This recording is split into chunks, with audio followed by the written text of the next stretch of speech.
Баршаңызға қайырлы күн достар. Бүгін сіздермен бірге Бекзат каналыма қош келдіңіздер. Бүгін мен сіздермен бірге үй жағдайында дайындалатын пиццаны әзірлейтін боламын. Ол үшін видеоны соңына дейін қарап, тіркелмеген болсаңыз каналыма тіркеліп қоюды ұмытпаңыз. Алдағы уақытта түрлі рецепттермен бөлісетін боламын.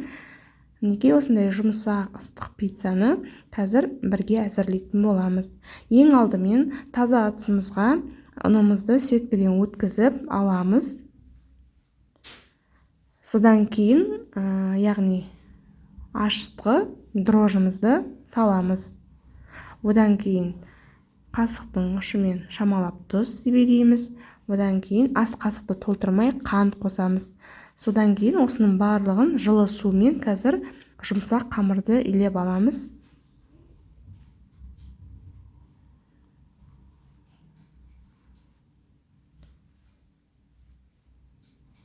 Мінекей қолдың көмегімен суды жайлап құя отырып, осындай жұмсақ қамырды илеп аламыз. Содан кейін қамыр көтерілгенше тындырып қойып қоямыз.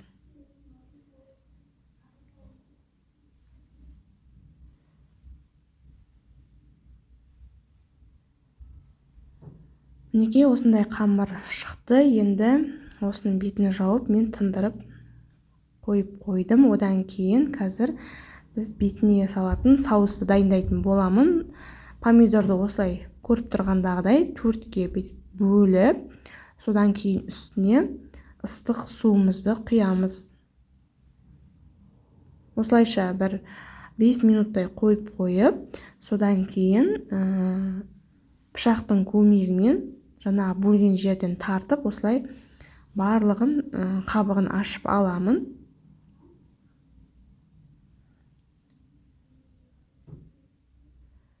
Мінекей осылай шықты. Енді осыны мен қазір кубиктеп турайтын боламын. Мінекей табама, яғни сковородкамен осылай май құйдым. Содан кейін жаңағы сыртына ашыған помидорды, яғни қызанағымызды кубиктеп турадым. Негізі помидор езетіндей блендер болса, соның көмегімен езіп алуға болады. Менде болмағандықтан осылай кубиктеп барлығын турап алдым.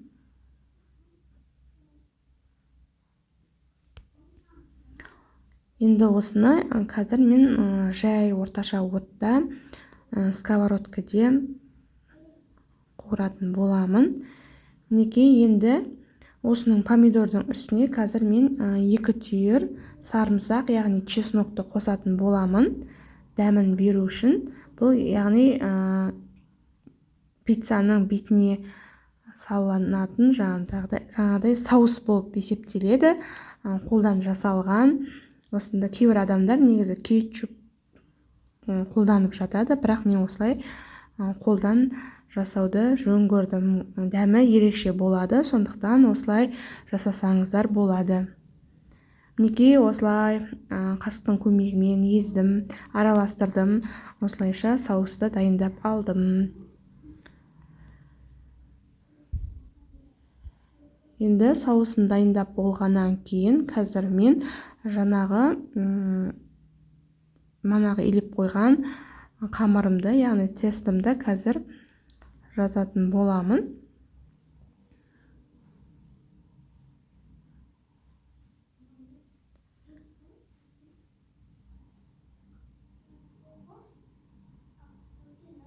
Негізі барынша ұнтақ болғаны жақсы, езілгені жақсы.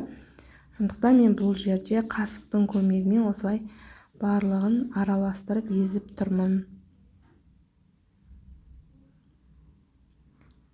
Помидордың барлығы піскенше осылай қайнатып, араластырып тұрып пісіріп аламын. Мінекей суы бөлініп, жақсы соус болып жатыр. Енді мінекей қамырды алып, қазір мен пергамент қағазына қолдың көмегімен жая отырамын.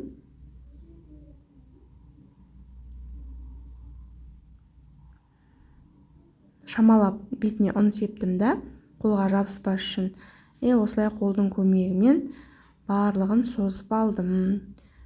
Жиліктерін ретке келтіріп, қайырдым. Одан кейін жиегі қалыңдау болсын деп осылай қайырдым. Мінекей, енді осы дайын тестінің үстіне қазір мен манағы помидормен жасалған соусымды құйып шығамын.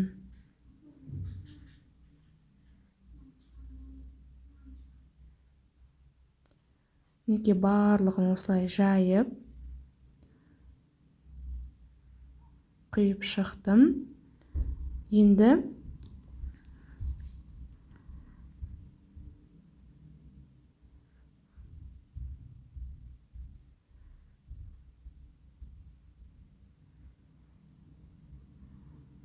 осының үстіне қазір мен қолда бар ірімшікпен жасайтын боламын. Негізі бұл жерде моцарелла ірімшігімен жасасаңыздар, пиццаларыңыз созылып әдемі болып шығады. Бірақ менде үйде осындай кусок үлкен ірімшік болғаннан кейін осы ірімшікпен жасадым. Одан кейін бетіне помидорды қойып шықтым. Содан кейін 190 градуста 15 минутта духовкада, яғни пеште пісіріп алатын боламын. Мінекей, енді осы дайын пергаментті осындай духовканың